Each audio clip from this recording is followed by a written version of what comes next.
Hello and welcome to the show. After the debacle of last week with a motorbike, I've sent Lumpy to get a car, and I expect he'll be here in a moment. But today we're going to be fishing on the lake at Bergamo. We're going to be looking at the ruins in famous Pergamum, and we're going to be thinking about two letters that we find in the book of Revelation that John wrote, or Jesus instructed John to write, to the church at Pergamum and the church in Ephesus. And then later in the program we'll actually be driving to Ephesus. G'day mate, is this big enough for you? Air conditioned CD player, works and jerks mate. First we have a motorbike and now we have this. But where's Glenn? Oh mate, they only had one fishing rod at the place that I bought the tackle at. So he's gone to look for another one for himself. What about me? Oh, I hadn't thought of you. Is there some ruins around here? You really like ruins, don't you? I do, but I like fishing too. Oh, I'm sorry, you'll just have to miss out. I'll take you next week, I promise. Oh, give me a You'll break. be right. All the right stuff here.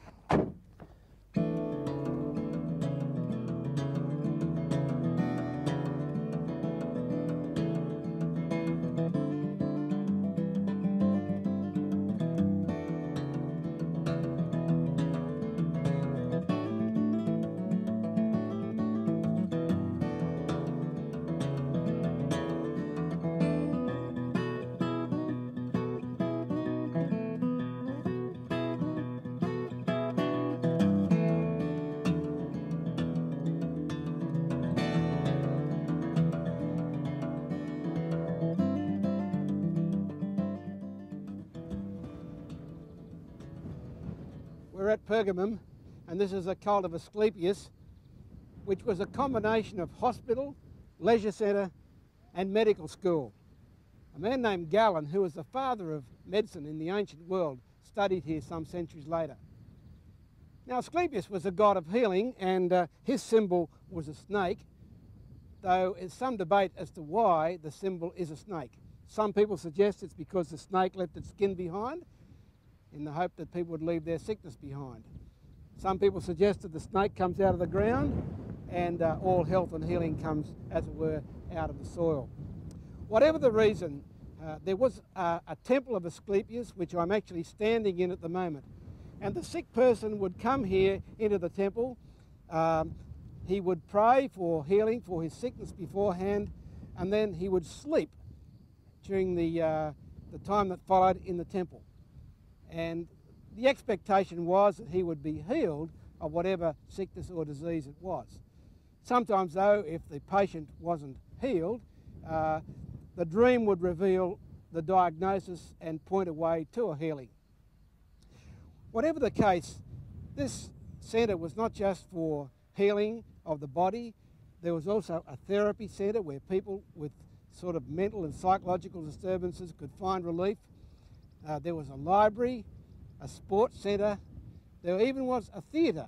So it was a place where every aspect of human health and healing could be addressed.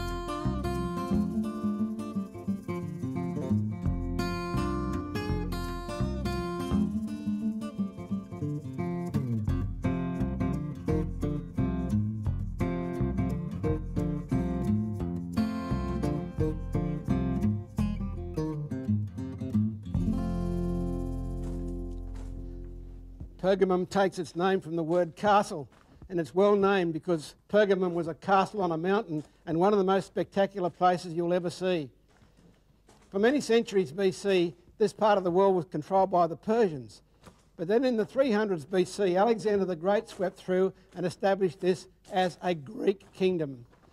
For more than 150 years, this was a kingdom of Pergamum, and absolutely famous all over the world for the magnificence of its buildings. The great temple of Athena, the theatre, which can accommodate 10,000 people, the great altar of Zeus, the better part of which is in the Museum of Pergamum in Berlin today. the library accommodating some 200,000 texts. In fact, the library here rivaled that even of Alexandria. So jealous did the Alexandrians become that they refused to supply papyrus to this library for its books. So the local king said, "Find me something else to write upon." And so they hit upon the use of animal skins or parchments. In fact, our word parchment comes from the word pergamum.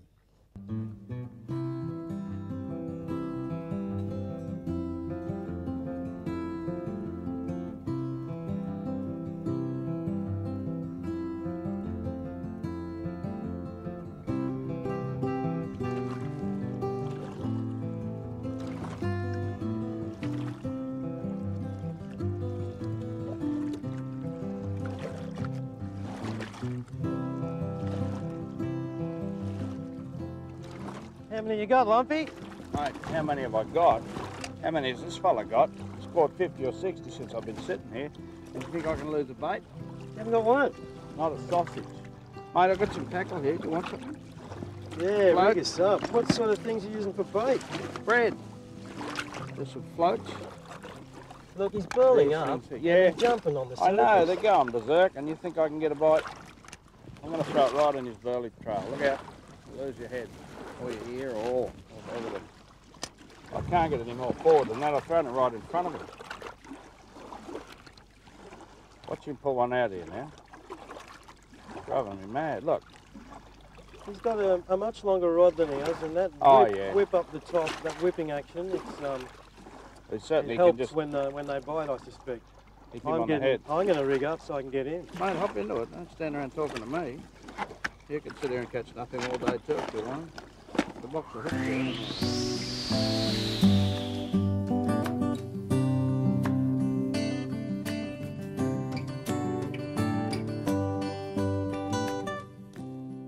The book of Revelation is the last book of the Bible. It is written to the 7 churches in Western Turkey: Pergamon, Smyrna, Ephesus, Thyatira, Sardis, Philadelphia and Laodicea. The Apostle John wrote the book of Revelation on the island of Patmos during 95 AD. However, John claims that the contents of the book are not a collection of his thoughts, but rather he is transcribing Jesus Christ's thoughts.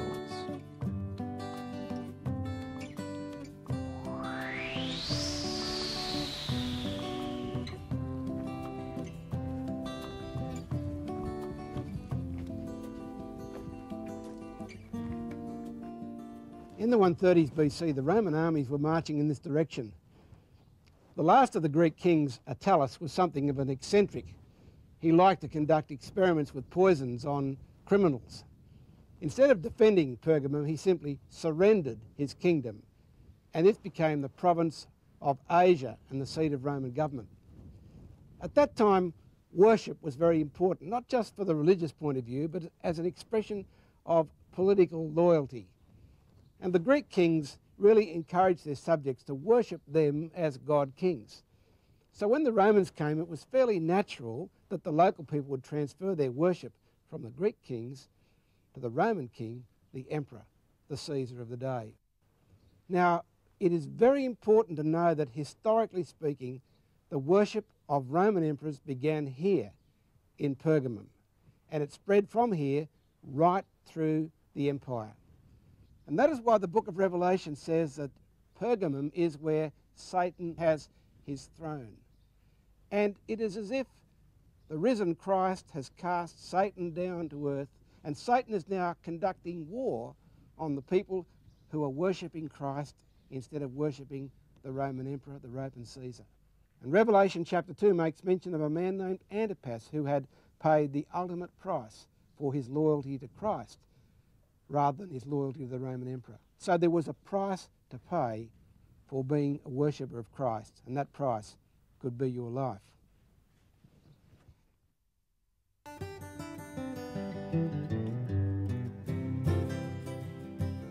You go to a foreign country, make sure you check out the local conditions. I came here with preconceived ideas of tackle that could be used, bait, hooks and things like that, and the local fella's taken pity on me. Gone up the hill there a bit and cut down a piece of some sort of bamboo-y thing. It's his touristic. And set it up in the traditional way. Here I am after putting down my couple of $100 rod and reel. I've got a piece of cane. It's been broken, wrapped up with tape, and I'm using a styrofoam float. Let's see how we go. I must admit it's a bit heavier than the graphite rods I've been used to using. Oh, I got a bite. Right, it's going to happen. I can feel it.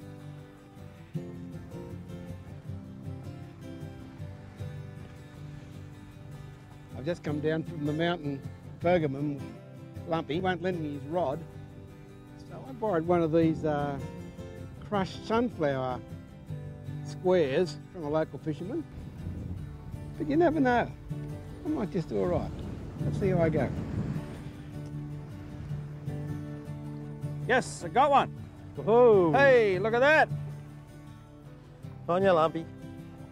They're a neat little fish.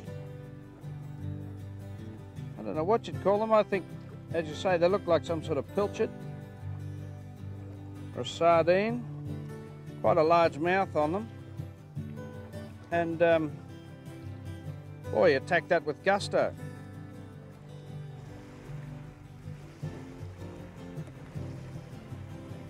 Pull him in quick before he gets away. Come on, come on. Whoa.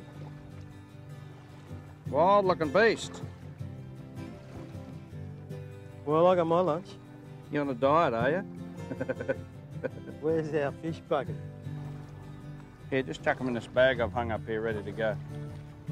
Oh, he's got away. Oh, you're kidding. After all that, he's thrown it away.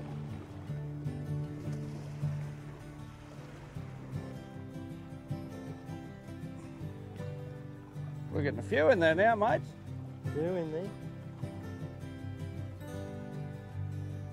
Well, Glenn, it was a slow start, but we finally worked them out, I think. Hey, I haven't got a bite here.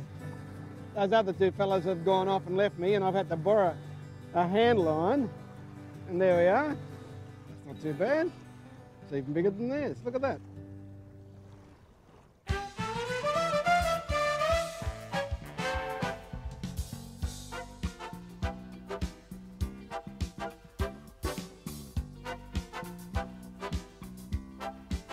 And for lunch today, we've got some lamb shazliks. I've been to the butcher yesterday, bought this lovely leg of lamb. I've diced it up, and overnight I've marinated it. Olive oil, mixed spice, and seasoned with salt. So that's nice and tender, full of flavour, and that's gone on our barbecue. It's been cooking for about 20 minutes. To accompany this, I've sautéed some vegetables. So in here I've got 4 onions, they're just sliced up. I've got 4 small green capsicums, they're diced, not too small a dice.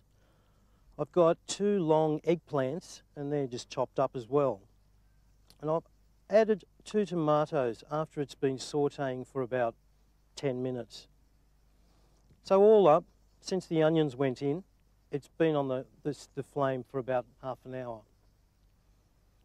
We'll pop some in our plate with the shazlik, and we can just garnish with a little bit of parsley, a couple of tomato wedges, some green onion. Turks like lemon a lot. Some of them will just squeeze some lemon juice over a meal such as this.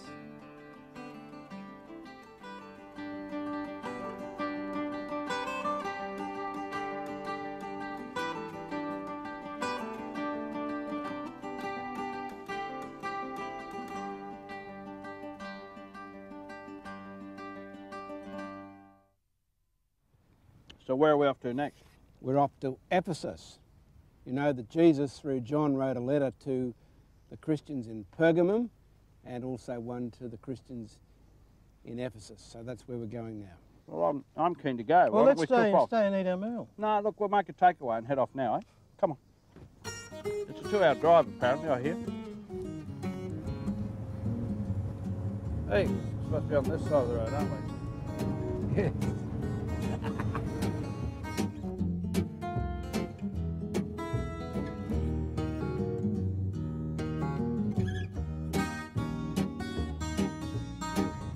think the Church of St John's up here a bit lumpy, a bit further along, mate.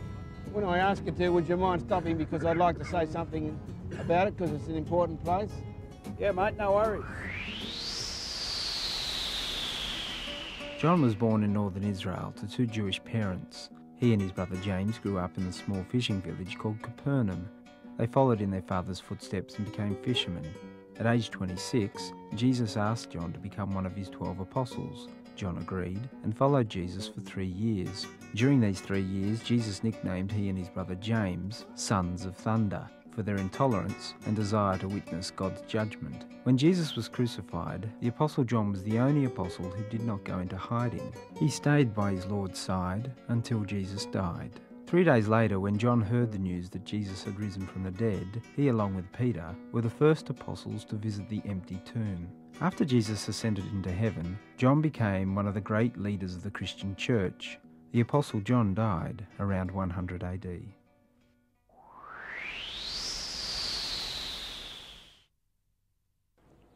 This is the Church of St John in Ephesus.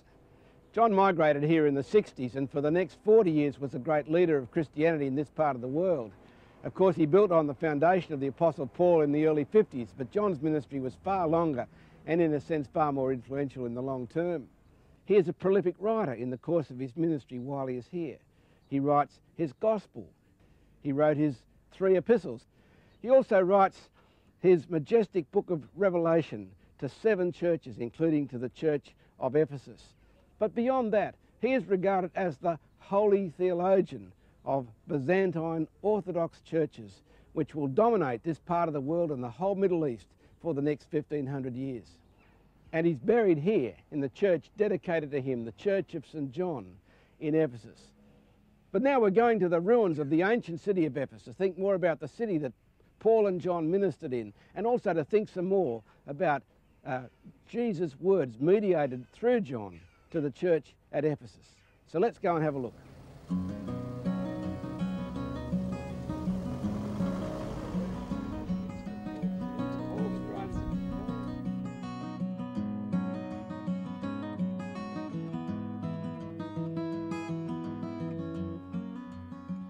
The city of Ephesus is rich in biblical history, and I suppose its foundations go back in a rather shaky way to those disciples of John the Baptist that we find here, and a man named Apollos, who apparently was one of them. The real foundations of the church here come with the Apostle Paul, who was here from about the year 52 through the year 55, and the church of Ephesus became very strong during that period. After Paul left, however, it appears as there was a large-scale falling away from the teaching of the apostles, and it took the coming of the Apostle John in the 60s, as it were, to really confirm the foundation laid by Paul. John was here for a long time, from the 60s through to his death in about the year 100. During the 90s, however, John is imprisoned on the island of Patmos, and from the island of Patmos, which is about 70 miles offshore from the coast, he writes the book of Revelation, and that is addressed to 7 churches, and the first of the churches is the church of Ephesus. And in that letter, Jesus, through John, commends the people for their perseverance, for their rejection of false apostles, but at the same time, Jesus, through John, is very critical of the people of Ephesus because they've lost their first love. That is, they appear to have become rather dry theologically, rather dogged and grim in their orthodoxy. They've lost the first love for Jesus and the love for one another as a mark of the early days of them being Christians. And so Jesus is appealing to them, as it were, to rekindle the first love that they had. The message of the church to Ephesus is very important for us. It's not an either or. The message is that you really do need to be a loving person, loving to one another and loving to God. That, it seems to me, is the great message that Jesus has to the church of Ephesus and to every church since. Hey, I see some people coming. G'day, mate. How are you? Yes, lumpy. Isn't this magnificent? Yes. How Wow. are you? G'day, Glenn. G'day, Paul. Well, next week, folks, we're going to be fishing on a beach not far from here at Kushadasi. Hope you enjoy the show. See you. When travelling to Turkey, keep in mind that nobody knows Turkey like Turkish air.